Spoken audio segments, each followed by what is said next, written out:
Nagaan waaqayyoon dhuma keessaniif haa baay'atu. Ani obboleessa keessan faarfataa Amaanu'eel Gaaddisaadha. Har'a obboleettii keenya tokko magaalaa Najjoorraa dhuftee sarpiraayiz gochuuf asitti argamneerra jechuudha. Obboleettii kana faarfattuu Ijjigaayyoo fi akkasumas Bashaatuun biyya Dubaay irra kan jiran obboleettii keenya kana sarpiraayiz nu godhi jechuudhaani.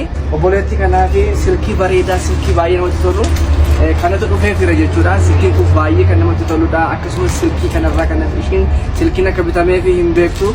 Akkasumallee maallaqa asitti argitan kana qarshiin kun qarshii 11,000dha. Kana sarpiraayiz gochuuf asitti argamneerra.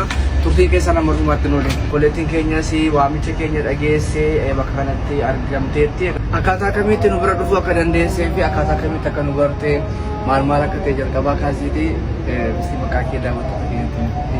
Maqaan koo Alamtsaayii Fiqiruun jedhama. Maaliif akka nu fedhe hin beeku sisteemitu dhaqinaan jennaan dhufe. Maaliif akka nu deeggaru hin beeku. Obboloonni kee baay'ee si jaallanna, baay'ee si kabajna siin jechuudhaani baay'ee waan namatti tolu kennaa wayii si qopheessaniiru. Kennaan kun silkiidha jechuudha. Silkii baay'ee bareedu silkii isaa. Silkii si bitaniiru. Silkii baay'ee miidhagaa, silkii baay'ee namatti tolu bitamee akkasiif kennamuuf gara keessatti arganii. Akkasumallee kana qofaa miti wanti ishii argame jechuudha. Obboleettii keenya kanatti qarshii 11,000tti naa kenni jechuudhaani maallaqa qarshii 11,000 illee siif erganiiru kabajaan nurraa fudhatu.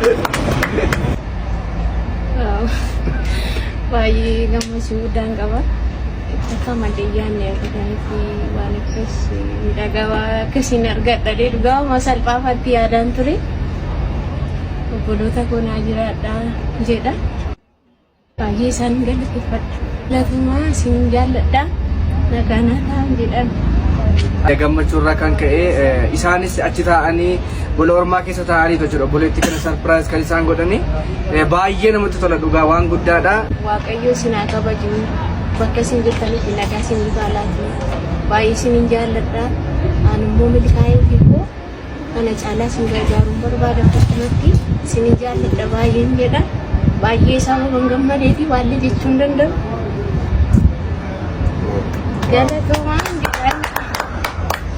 Baay'ee tokko waan namatti toludha. Waaqayyo bara keessan jireenya keessan haa eebbisu. Namoonni biyyoota garaagaraa teessanii akka kanaatti wal jajjabeessaa sarpiraayiz wal gochaa jirtanii baay'ee waaqayyo gooftaan bara keessan jireenya keessan haa eebbisu.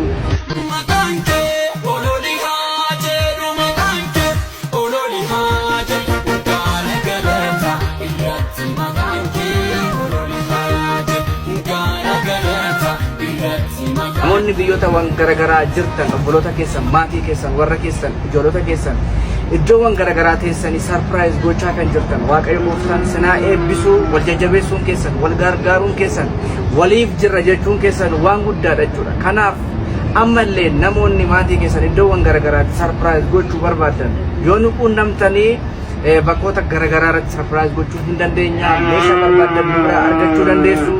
Waaqayyo gooftaan bara keessan jireenya keessan haa eebbisu, eebbifamaa.